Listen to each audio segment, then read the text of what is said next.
Channel VS kitchens easy వంటలు. ఈరోజు మనం నేర్చుకోబోయే రెసిపీ వచ్చి రా బనానా ఫ్రై అన్నమాట. రా బనానా అంటే కూర అరటికాయ, పచ్చి అరటికాయ తోటి ఫ్రై చేసి చూపిస్తాను. సాంబార్లోకి సైడ్ డిష్ లాగా, రసంలోకి, సాంబార్, అలాగే మజ్జిగ చారు, వీటన్నిటిలో కూడా యూజ్ అవుతుంది అనమాట. ఇప్పుడు ఈ బనానా ఫ్రై అన్నది ఎలా రెడీ చేసుకోవాలో చూసేద్దాం. ప్యాన్లో ఆయిల్ వేసుకున్నాము. ఆయిల్ హీట్ అయ్యాక బనానా పీసెస్ మనం ఇలా రౌండ్గా కట్ చేసుకుని వేసుకోవాలి.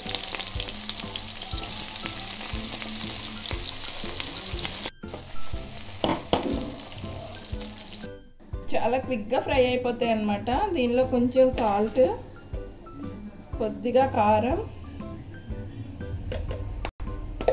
అలాగే కొంచెం పసుపు వేసుకుందాం. అంటే కొద్దిగా కర్రీ లీవ్స్ వేసుకుని జస్ట్ కొంచెం ఫ్రై చేసుకుంటే మనకి రా బనానా ఫ్రై అన్నది రెడీ అయిపోతుంది అనమాట. చాలా బాగుంటుంది ఇది. సాంబార్లోకి, పప్పుచారులోకి, ఇలా సైడ్ డిష్, రసంలోకి సైడ్ డిష్ కింద చాలా టేస్టీగా ఉంటుంది అనమాట. అంతే, చూసారు కదా, ఒక 10 మినిట్స్లో మనకి బనానా ఫ్రై అన్నది రెడీ అయిపోయింది. ఇప్పుడు దీన్ని సాంబార్ తోటి మనం లంచ్లోకి సైడ్ డిష్ కింద యూజ్ చేసుకుందాం. సో ఫైనల్లీ మనకి బనానా ఫ్రై అయితే రెడీ అయిపోయిందండి. ఎంత ఈజీగా ఉందో చూసారు కదా. అంతే. ఈ వీడియో కనుక నచ్చితే లైక్ చేయండి, షేర్ చేయండి, సబ్స్క్రైబ్ చేయండి. ఎప్పుడు రొటీన్గా కర్రీలా కాకుండా పీసెస్ కింద కట్ చేసుకుని అలా కాకుండా ఒక్కసారి ఇలా కూడా ట్రై చేయండి.